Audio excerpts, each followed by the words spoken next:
Thiruvananthapuram medical കോളേജിൽ വീണ്ടും ഉപകരണ പ്രതിസന്ധി. വൃക്കയിലെ കല്ല് നീക്കം ചെയ്യുന്ന ശസ്ത്രക്രിയ ഉപകരണമില്ല. യൂറോളജി വിഭാഗത്തിൽ ശസ്ത്രക്രിയകൾ നിർത്തിവെച്ചിരിക്കുകയാണ്. മെഡിക്കൽ കോളേജ് ആശുപത്രി സൂപ്രണ്ട് സ്ഥാനത്ത് നിന്ന് മാറ്റണമെന്നാവശ്യപ്പെട്ട് ഡോക്ടർ സുനിൽകുമാർ കത്ത് നൽകി. ടി.എസ്. ഹരികൃഷ്ണ വിവരങ്ങളുമായി നമുക്കൊപ്പം ചേരുന്നുണ്ട്. ഹരി, നിയമസഭയിൽ ഒരു ദിവസം തികഞ്ഞായിട്ടില്ലല്ലോ ആരോഗ്യമന്ത്രി പറഞ്ഞിട്ട് എല്ലാം നമ്പർ 1 ആണെന്ന്. എന്തെങ്കിലും ഉപകരണങ്ങൾക്ക് ക്ഷാമമുണ്ടെങ്കിൽ ആരോഗ്യ വകുപ്പിനെ അറിയിച്ചാൽ മതി, എല്ലാം ശരിയാക്കി തരാമായിരുന്നു എന്നായിരുന്നില്ലേ ആരോഗ്യമന്ത്രി പറഞ്ഞത്? പിന്നെ എന്താണ് ഇവിടെ നടക്കുന്നത്? അത് മാത്രമല്ല ആരോഗ്യമന്ത്രി പറഞ്ഞത്, നേരത്തെ ഈ ആശുപത്രികൾ സംബന്ധിച്ച് ഈ ഉപകരണങ്ങൾ രോഗികളിൽ നിന്ന് പണം പിരിവിട്ട് ശസ്ത്രക്രിയയ്ക്ക് വേണ്ടിയിട്ടുള്ള ഉപകരണങ്ങൾ വാങ്ങുന്നു എന്നുള്ള ഒരു ആരോപണം ഉണ്ടായിരുന്നു.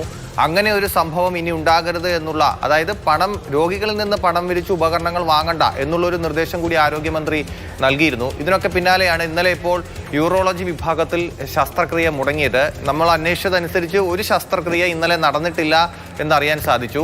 ഈ ആരോഗ്യമന്ത്രിയുടെ നിർദ്ദേശത്തിന്റെ അടിസ്ഥാനത്തിൽ തന്നെ രോഗികളിൽ നിന്ന് പണം പിരിവിട്ട് ഉപകരണങ്ങൾ വാങ്ങണ്ട എന്നുള്ളൊരു നിർദ്ദേശത്തിന്റെ അടിസ്ഥാനത്തിൽ അങ്ങനെ ഒരു നടപടികളിലേക്ക് ആരും കടന്നിട്ടില്ല. മാത്രമല്ല, അവിടെ വരേണ്ട ഈ ശസ്ത്രക്രിയ നടത്താൻ വേണ്ടി വൃക്കയിലെ കല്ല് നീക്കം ചെയ്യുന്നതുമായി ബന്ധപ്പെട്ടുള്ള ശസ്ത്രക്രിയയാണ്. അതിനു വേണ്ടിയിട്ടുള്ള ഉപകരണം കേരളത്തിന് പുറത്തു നിന്നാണ് വരേണ്ടതെന്നാണ് വിവരം.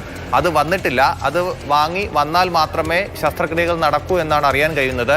ഇന്ന് ഏതൊക്കെ ശസ്ത്രക്രിയകൾ മുടങ്ങി, എത്ര എണ്ണം മുടങ്ങി എന്നുള്ള കാര്യത്തിൽ കൃത്യമായ ഒരു കണക്ക് നമുക്ക് ലഭ്യമായിട്ടില്ല. പക്ഷേ ആ പ്രതിസന്ധി ഇപ്പോഴും തുടരുന്നു എന്നുള്ളതാണ് വിവരം. എന്തായാലും ഈ ശസ്ത്രക്രിയയും മറ്റ് നടപടികളും ഒക്കെ പൂർണ്ണമായി ആശുപത്രിയിൽ നടക്കണമെങ്കിൽ ഇത്തരം ഉപകരണങ്ങളും മറ്റുമൊക്കെ എത്തേണ്ടിയിരിക്കുന്നു. ഹരി, ഇപ്പോൾ ഡോക്ടർ സുനിൽകുമാർ ഒരു കത്ത് നൽകിയിരിക്കുകയാണ്. ദയവ് ചെയ്ത് തന്നെ ഒന്ന് ഒഴിവാക്കി തരണം ഈ സൂപ്രണ്ട് പദവിയിൽ നിന്ന്. നമുക്ക് ഡോക്ടർ ഹാരിസ് ചുരക്കലിനെ, നമുക്കെന്നല്ല കേരളത്തിൽ മുഴുവൻ ഇപ്പോൾ ഡോക്ടർ ഹാരിസ് ചുരക്കലിനെ അറിയാം. നിവൃത്തിയില്ലാതെ പൊതുമധ്യത്തിൽ വന്ന് ഇതാണ് സാഹചര്യം, ഇങ്ങനെ ഒരു പ്രതിസന്ധി നേരിടുന്നു എന്ന് പറഞ്ഞതിന്റെ പേരിൽ കള്ളനാക്കാനുള്ള ശ്രമം വരെ ഡോക്ടർ ഹാരിസ് നേരിട്ടിരുന്നു. അതുകൊണ്ടാണോ എന്നെ ഒഴിവാക്കി തരൂ എന്ന് ഡോക്ടർ സുനിൽകുമാർ പറയുന്നത്?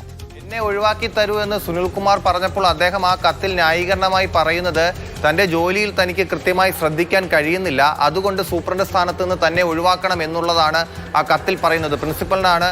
മെഡിക്കൽ കോളേജ് പ്രിൻസിപ്പലിനാണ് ഈ കത്ത് നൽകിയിരിക്കുന്നത്. പക്ഷേ ഈ തിരുവനന്തപുരം മെഡിക്കൽ കോളേജ് ആശുപത്രിയുമായി ബന്ധപ്പെട്ട് ഈ ഉപകരണ ക്ഷാമവുമായി ബന്ധപ്പെട്ട് ഓരോ ദിവസം കഴിയുന്നവരും ഓരോ പ്രശ്നങ്ങൾ ഇങ്ങനെ വന്നുകൊണ്ടിരിക്കുകയാണ്. സ്വാഭാവികമായിട്ടും സൂപ്രണ്ടിന് അതിൽ മറുപടി പറയേണ്ട ഒരു അവസ്ഥയുണ്ട്. അതിൻ്റെയൊക്കെ ഒരു പശ്ചാത്തലത്തിലാണ് തന്നെ സൂപ്രണ്ട് സ്ഥാനത്ത് നിന്ന് മാറ്റണമെന്ന് സുനിൽകുമാർ അറിയിച്ചിരിക്കുന്നത്.